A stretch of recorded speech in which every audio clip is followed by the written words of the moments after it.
Bapak Ibu, mari kita membuka Alkitab kita dari Lukas pasal yang kedua. Lukas pasal yang kedua,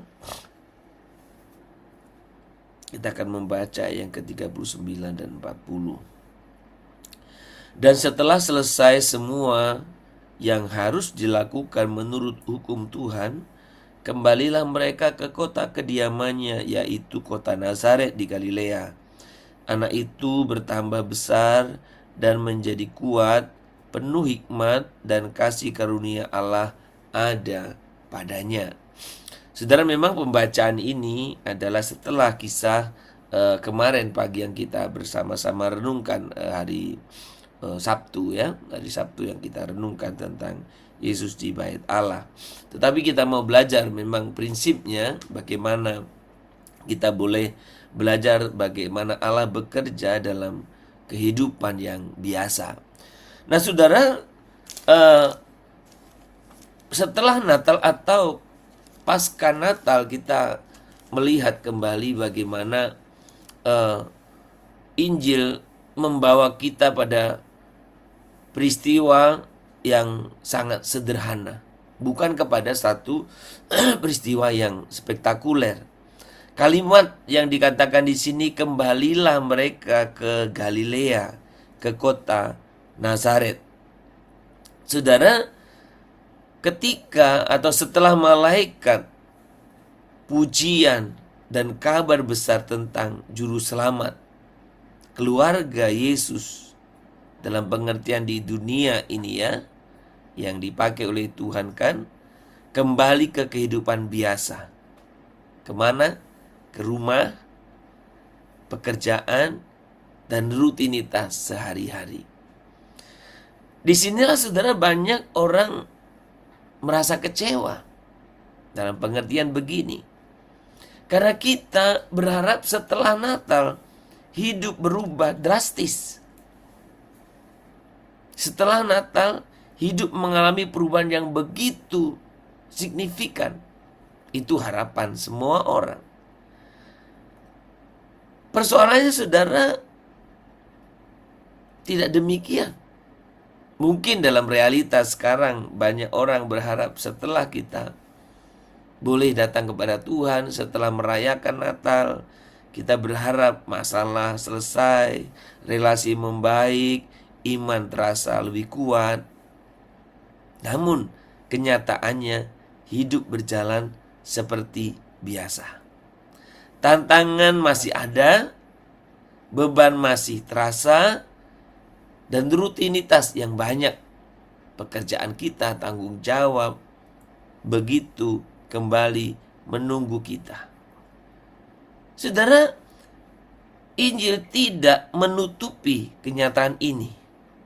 Tapi justru hal yang menarik yang kita harus sadari adalah Injil menegaskannya sebagai bagian dari rencana Allah. Sebagai bagian dari rencana Allah. Kalau kita lihat bayi Yesus, Yesus tidak bertumbuh di tengah sorotan publik atau peristiwa yang luar biasa, melainkan dalam kehidupan keluarga yang sederhana. Lukas mencatat anak itu bertambah besar dan menjadi kuat, penuh hikmat dan kasih karunia Allah ada padanya. Jadi Yesus mengalami pertumbuhan rohani yang terjadi secara perlahan, diam-diam, namun nyata melalui keseharian yang setia. Jadi bukan sesuatu yang utak langsung besar, bukan. Bertahap biasa. Berjalan biasa.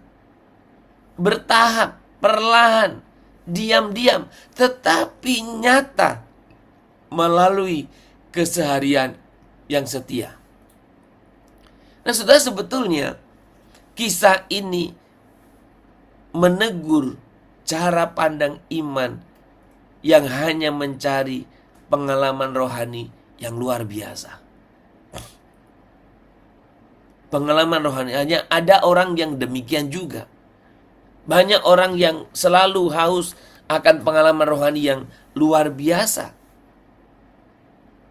Saudara, kalau kita berbicara tentang bagaimana kita diajar, bagaimana Allah bekerja melalui sarana-sarana anugerah yang biasa, yang dasar.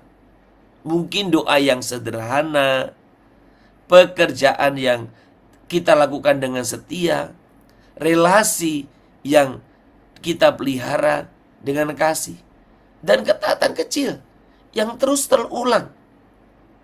Kasih karunia Allah tidak selalu terasa spektakuler, tetapi kasih karunia itu membentuk hidup secara mendalam.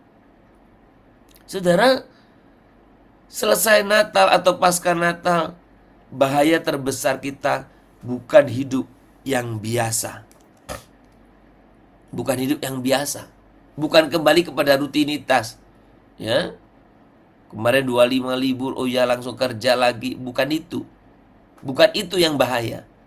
Tetapi yang bahaya adalah menganggap kehidupan biasa itu jauh dari karya Allah. Saudara, jadi yang bahaya bukan kita hidup biasa, bukan. Tapi yang bahaya adalah menganggap bahwa kehidupan yang biasa itu jauh dari karya Allah. Itu bahaya. Saudara, padahal justru dalam kehidupan yang biasa, yang sehari-hari, yang rutin itu, di sanalah Allah sedang bekerja. Membentuk karakter, menumbuhkan hikmat, dan mematangkan iman. Saudara, kabar baiknya adalah Tuhan Allah yang hadir dalam peristiwa Natal adalah Tuhan Allah yang sama, yang menyertai kita dalam keseharian. Tuhan Allah tidak hanya hadir di ibadah raya, tidak hanya hadir dalam momen-momen besar, gereja-gereja yang besar, penyembahan-penyembahan yang spektakuler, yang full music, yang lengkap dengan berbagai sarana yang luar biasa. Bukan. Tetapi Tuhan Allah yang kita rayakan dalam Natal itu, Tuhan Allah yang hadir juga di kehidupan biasa, keseharian. Hadir di ruang kerjamu, hadir di dapur, hadir di ruang keluarga, hadir dalam percakapan-percakapan kecil yang sering kita anggap sepele, hadir dalam pekerjaan-pekerjaan kita sehari-hari. Saudara, Natal berlanjut ketika keluarga belajar melihat kehidupan yang biasa sebagai ruang perjumpaan dengan Allah yang luar biasa. Sekali lagi, Natal berlanjut ketika keluarga belajar melihat kehidupan yang biasa melalui ruang perjumpaan dengan Allah yang luar biasa. Saudara, pertanyaan bagi kita semuanya, apakah kita kecewa karena hidup pasca Natal terasa biasa-biasa saja?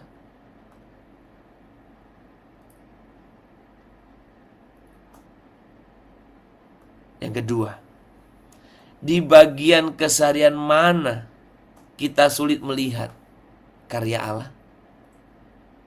Di mana? Dalam bagian mana? Dan yang terakhir, kesetiaan kecil apa yang Tuhan pakai hari ini untuk membentuk iman kita?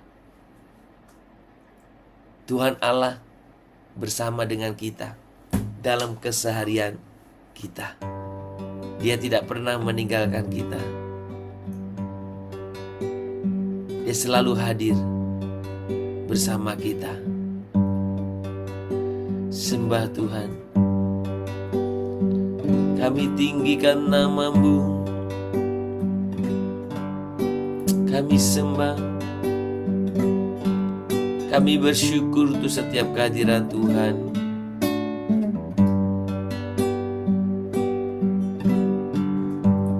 Tiada lebih besar, tiada lebih besar di dalamku, di dalamku.